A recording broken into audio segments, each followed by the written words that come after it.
Welcome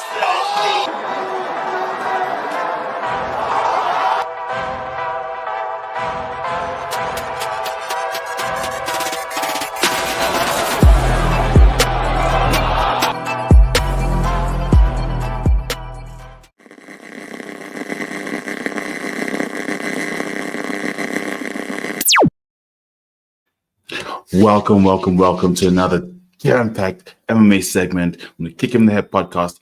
I'm your host, Yaw. Today, we are talking GFL. The GFL draft is happening in about an hour from now. And if you don't know what the GFL is a new promotion that's come up that's looking to rival the UFC, like most promotions that come up try and do. And of course, no one succeeded yet. The GFL is looking at a league structure which is not similar to the PFL nor the UFC. But I think let's get straight into it. Let's have a look at exactly what the GFL has to offer in its draft, which is happening in 1 hour. Now, in terms of this, the GFL has gotten quite a few notable names in which they're throwing into a divisional structure. They have 10 divisions that they will be putting out.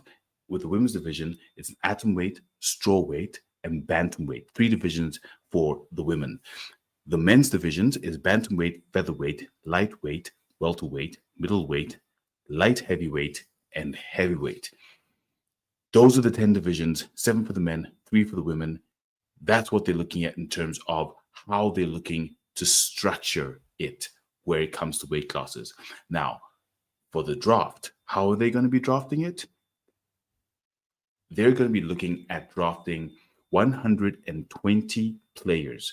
They have a total pool of 420 players, which they'll be drafting into 6 cities. Now, the 6 cities that have been announced are London, Sao Paulo, and we will have a look at exactly who the coaches are, but London, Sao Paulo, Dubai. How have I forgotten the rest? Gosh, we will take a look at that later. But these 6 cities will then have a team format. That team format will then have the teams versing each other per each city. Whichever city wins then gets seeded into the semifinals, and then from the semifinals to the finals. Now, in there, as the fighters are fighting, this is how they will be fighting through in the leagues. Now, of the 120 fighters, you'd have 2 fighters per division, per weight class. Where they win, they get 4 points for a finish. By decision, if they win, it's 3 points. And if it's a draw, it's 2 points. A decision loss is 1 point, and a loss by finish is 0 points. Now, these points would then tally in a table format, which would then allow these players to progress in the league. Now, we're here specifically talking about the draft, the GFL draft that is happening tonight. These 420 athletes that have been selected from about 67 countries will be drafted into a 120-person roster for the 6 cities to enter the 2025 season.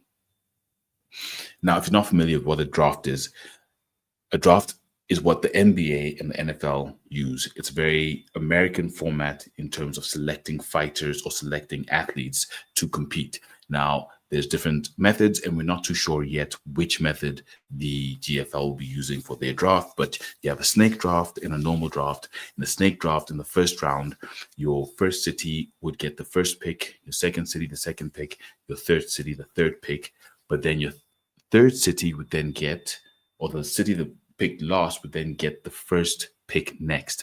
Whereas in a normal draft, the first to pick picks each round.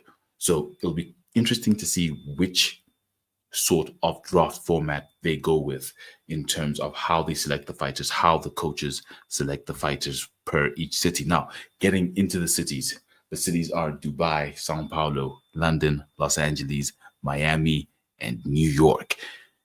These are the coaches that have been announced for each of the cities. Now, very interestingly, when we saw the lists of all the fighters coming out who've joined GFL in inverted commas, it turns out they haven't joined the GFL. They've actually just been drafted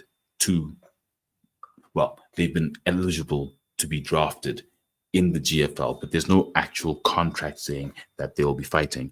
So these cities are the ones that will be hosting each of the each of the teams.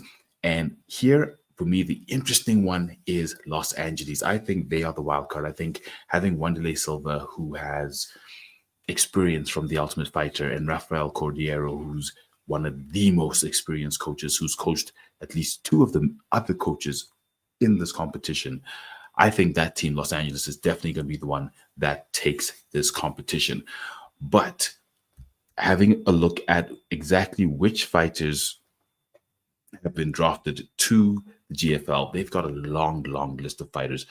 Very, very interesting. And very notably today, it has been announced that Al Kukui, Tony Ferguson, has been drafted to the GFL. So he's now eligible to be drafted by one of the 6 teams. Patricio Putbill, who we know is out of contract with Bellator because Bellator no longer exists, has also joined the GFL in terms of being available for drafting. We've got Rashad Evans. There's a lot of notable fighters here that have joined. Now, I'm just going to scroll through it as I'm speaking because then at least you guys can get a view of which fighters you might recognize that are here. For example, Uriah Hall recently retired from the UFC.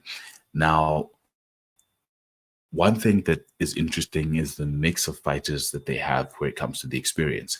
They have very, very experienced, what you would call old fighters with 20-3 records. Here we have Kenny Mukunwana, who's actually fighting this coming weekend at the PFL event in Dubai. Shout out, Kenny. Good luck. If we have a look at it, we've got Greg Cardi. So we've got a lot of fighters who've got records that aren't that great, or fighters that are very experienced, or fighters with limited experience. They've got a very wide range. Now, my thinking is that let's call it skill without the experience. So those very, very talented fighters, because you want the talented fighters in there to be able to do what they need to do to win for the team, whereas you would then get the experienced fighters to give the unexperienced fighters the experience. But in a nutshell, I think how they're going to run it is very similar to how the Ultimate Fighter runs. And we all love the Ultimate Fighter. So I think this is them tapping into the reality TV side, the reality TV fascination of humanity.